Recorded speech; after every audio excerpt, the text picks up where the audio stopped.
Ici l'évangéliste Mario Massicotte. Je suis très heureux de vous accueillir à la production de cette émission de télévision. Nous continuons notre enseignement dans la parole du Seigneur. Nous sommes en train de voir certaines caractéristiques de notre nouvelle identité que nous avons reçue au moment où nous avons reconnu Christ comme notre Seigneur et Sauveur de notre vie.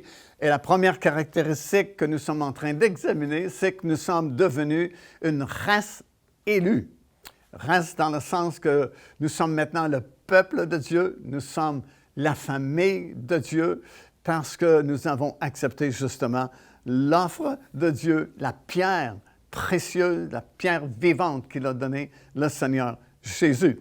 Peut-être que vous ne le saviez pas, mais Dieu vous connaissait très longtemps avant que vous naissiez même dans ce monde. Dans l'Épître de Paul aux Éphésiens, dans le premier chapitre et au verset 4, nous lisons ceci. « En lui, parlant de Jésus, Dieu nous a élus, regardez, avant la fondation du monde, pour que nous soyons saints et irrépréhensibles devant lui, nous ayant destinés dans son amour à être, encore une fois, ses enfants d'adoption, ou une race élue, comme j'ai expliqué, par Jésus-Christ, selon le bon plaisir de sa volonté, à la louange de la gloire de sa grâce qu'il nous a accordée en son bien-aimé. Alors, Dieu savait tout ça parce que, écoutez, la Bible dit que Dieu, il est l'alpha et l'oméga. C'est le commencement et la fin. Ce sont les deux lettres grecques de la première et la dernière lettre de l'alphabet grec, l'alpha et l'oméga, le commencement et la fin. Alors, Dieu connaît toutes choses. Il est, comme on dit en théologie, omniscient. Il connaît toutes choses, passées, présentes et futures. Alors, on ne peut rien lui cacher.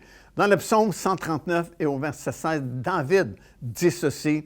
« Quand je n'étais qu'une masse informe, tes yeux me voyaient, et sur ton livre étaient tous inscrits les jours qui m'étaient destinés avant qu'aucun n'existât. » Wow!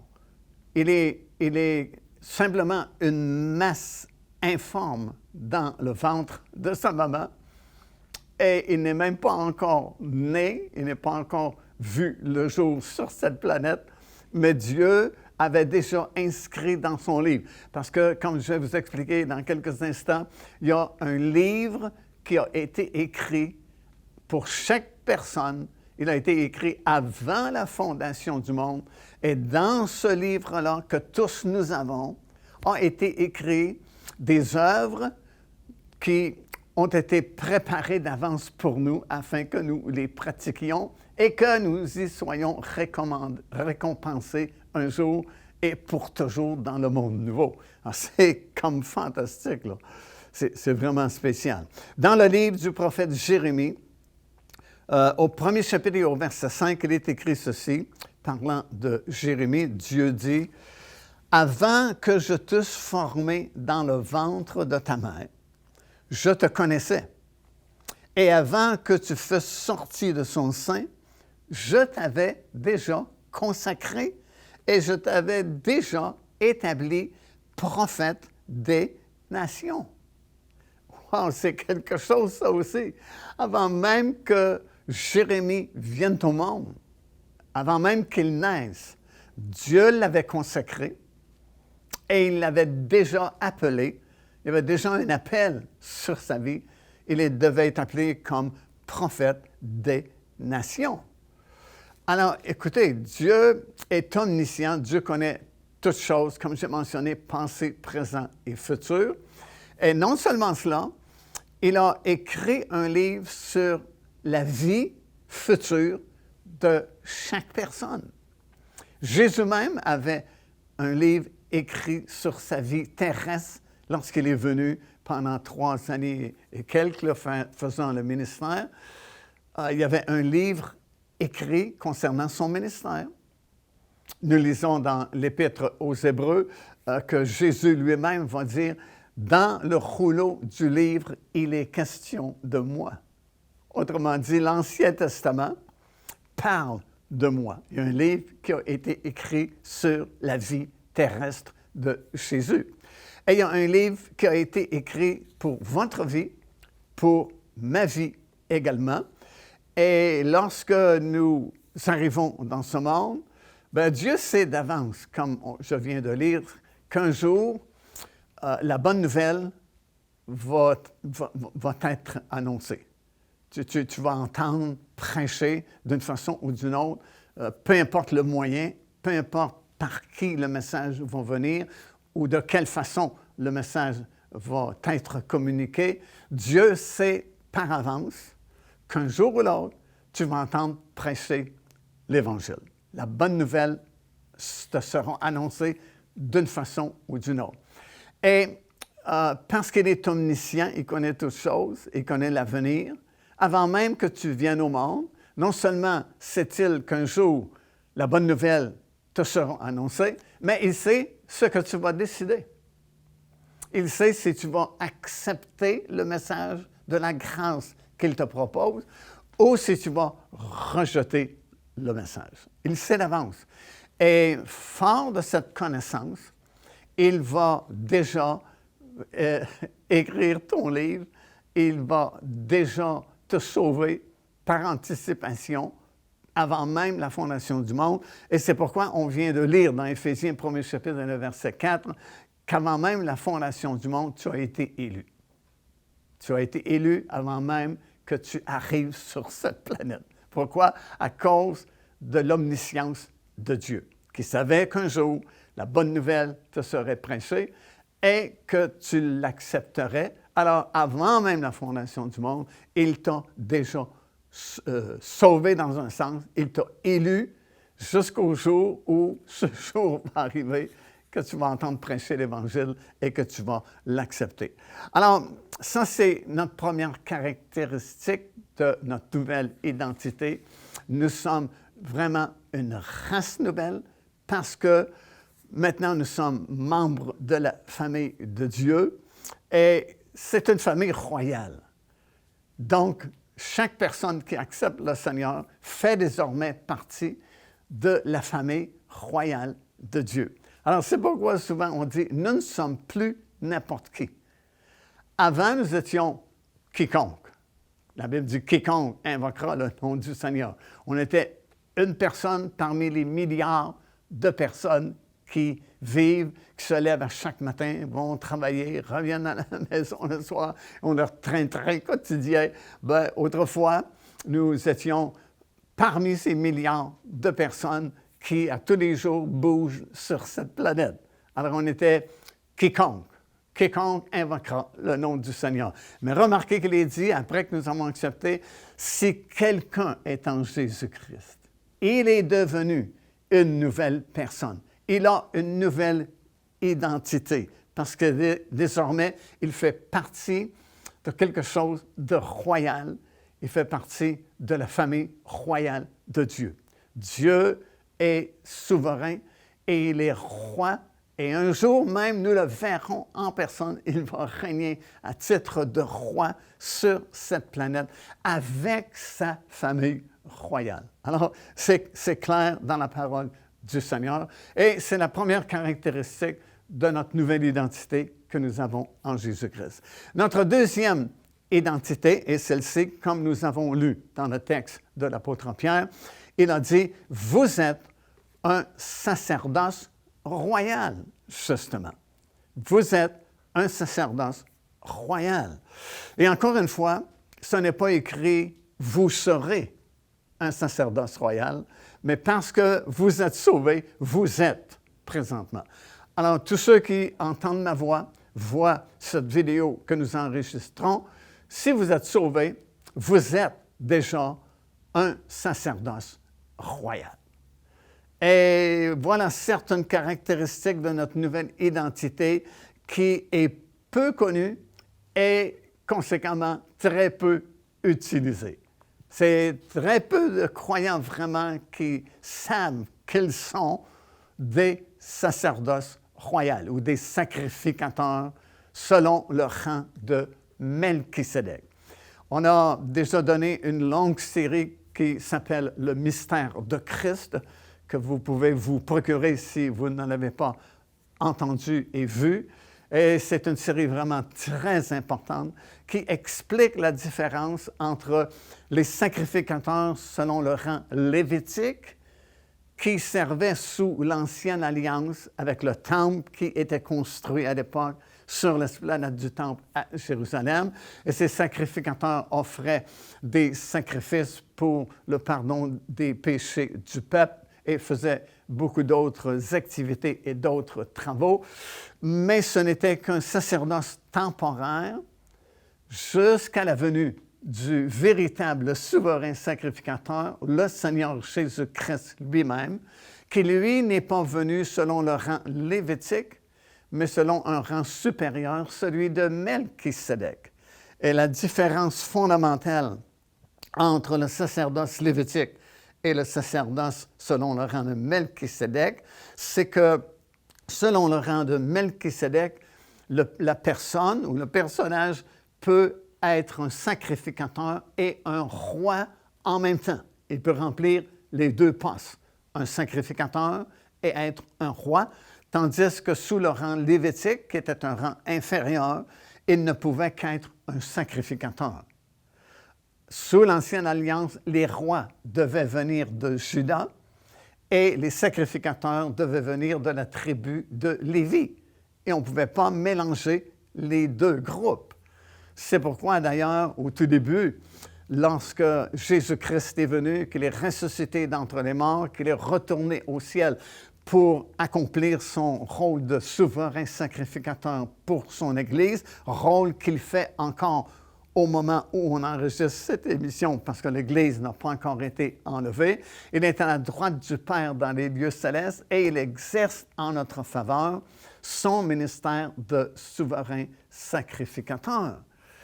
Et lorsque Jésus est venu, il y a eu ce transfert, comme on a déjà expliqué, au Jourdain entre Jean-Baptiste, qui lui était du rang lévitique, au profit de Jésus, qui débutait son ministère selon le rang de Melchisédek.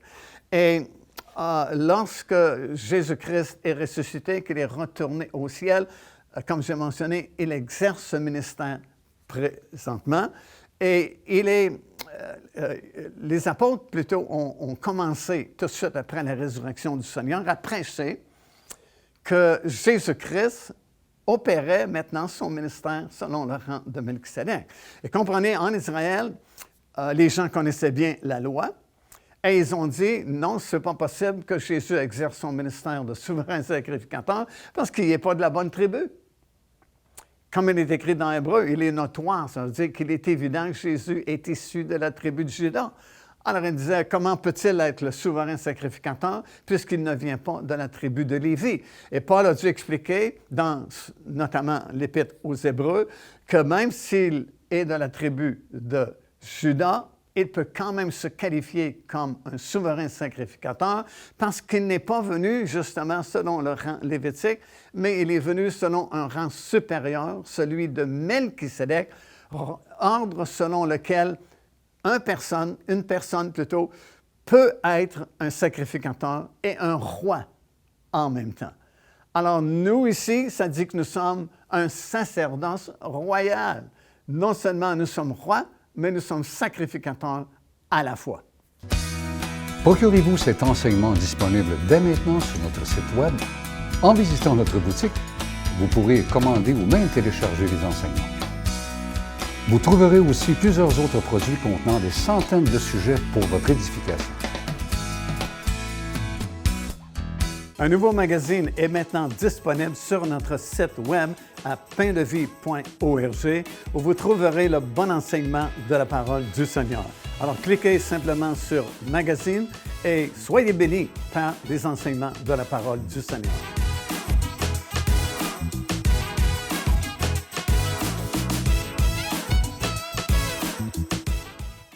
Car un des plus grands privilèges que nous avons à titre d'enfants de Dieu, c'est que désormais nous avons un accès libre à la présence de Dieu là-haut dans les lieux célestes. Écoutez ce qui est écrit dans Éphésiens, chapitre 2 et le verset 10.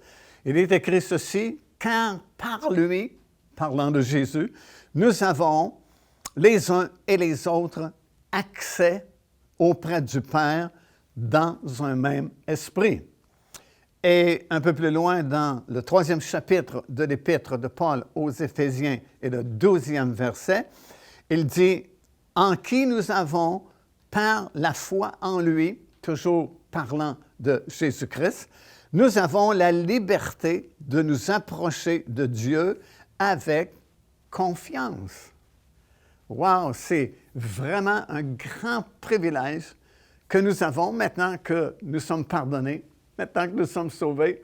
Nous pouvons, écoutez, jour et nuit, c'est comme ouvert continuellement, 24 heures par jour. Nous pouvons quitter l'endroit où nous sommes sur la planète, en esprit, entrer dans le lieu très saint du temple céleste, wow, dans la présence même de Dieu.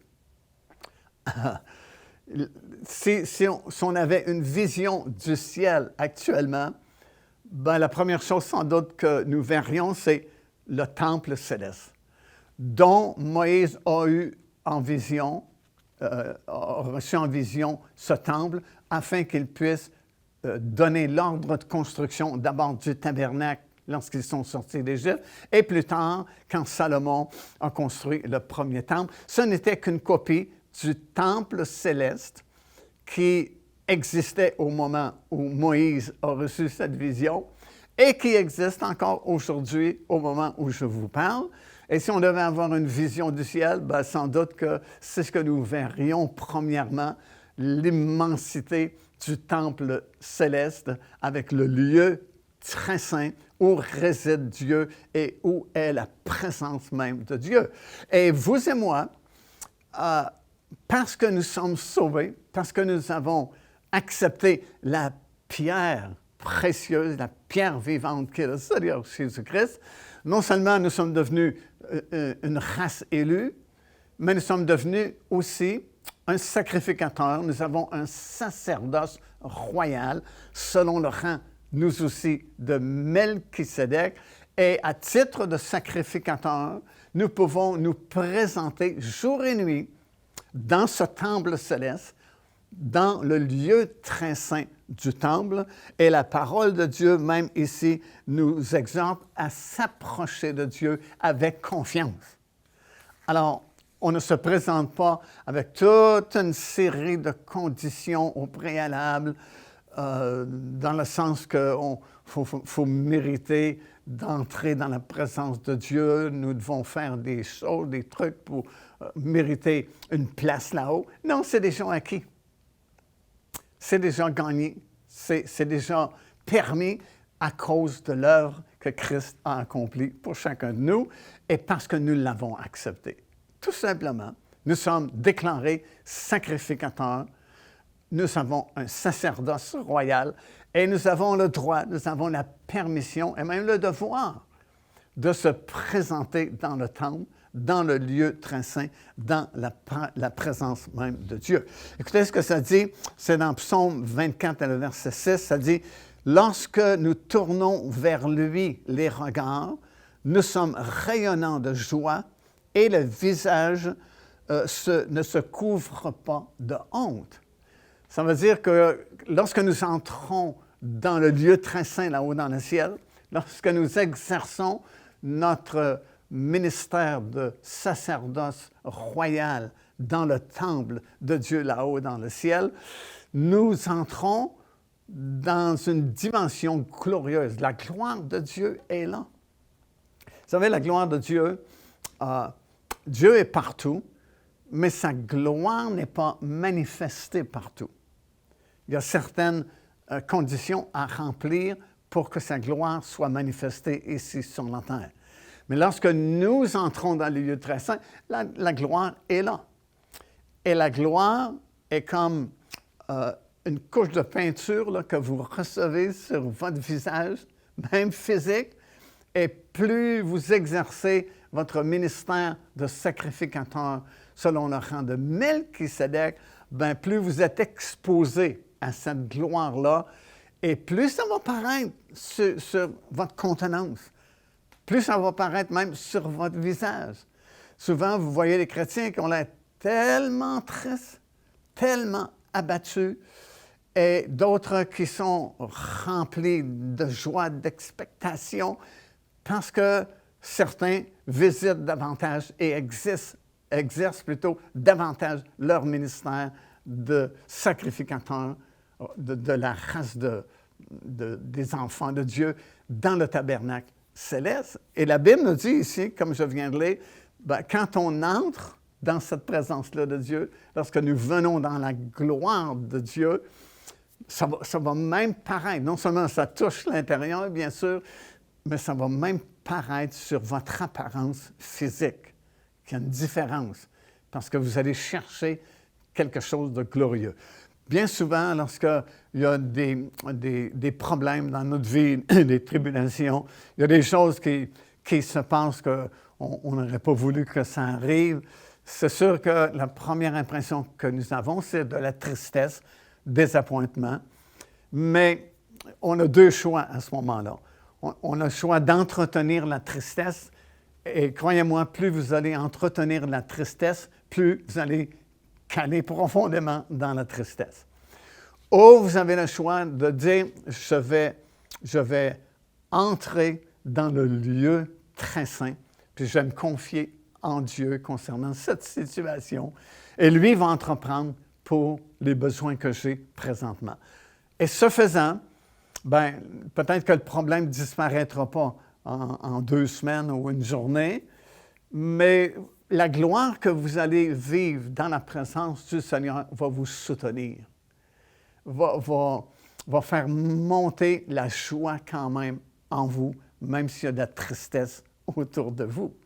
Et puis c'est une décision personnelle que chacun d'entre nous devons prendre, mais si nous le faisons, écoutez, ça ne ment pas. On a même des exemples dans l'Ancien Testament. Par exemple, dans 2 Corinthiens, chapitre 3, versets 12 et 13, il est écrit ceci: « Ayant donc cette espérance, nous usons d'une grande liberté, et nous ne faisons pas comme Moïse, qui mettait un voile sur son visage, pour que les fils d'Israël ne fixaient pas les regards sur la fin de ce qui était passager. » Pourquoi est-ce que Moïse voulait mettre un voile sur son visage? Parce que Moïse avait monté sur le sommet de la montagne. Comme je viens de vous expliquer, nous pouvons monter, nous aussi, sur le sommet de la montagne, là où se trouve le trône de Dieu, dans le tabernacle céleste, dans le lieu très saint. Et lui, il avait passé beaucoup de jours sur le sommet de la montagne à contempler la gloire de Dieu. C'est là où il avait reçu les fameux 10 commandements de la loi de l'Ancien Testament. Et puis, lorsqu'il est redescendu de la montagne, vous connaissez sans doute l'histoire, le peuple s'était impatienté parce que Moïse a été parti pendant plus d'1 mois. Et puis, ils ont crié à Aaron qu'il puisse bâtir une idole pour qu'il puisse voir quelque chose, pour adorer quelque chose de visible. Et puis, finalement, Aaron a cédé à la pression que les gens plaçaient sur lui. Il a construit un veau d'or et le peuple adorait ce veau. Et lorsque Moïse est descendu dans la montagne, probablement qu'il n'en était pas totalement conscient, mais son visage était rempli de la gloire de Dieu qu'il avait vécu pendant ces longues journées sur le sommet de la montagne. Et il entend ce bruit qui se faisait en bas. Josué pensait que c'était des cris de guerre, qu'il y avait une bataille, mais rapidement, Moïse s'est rendu compte que non, c'était des réjouissances et de la danse et de la perversion.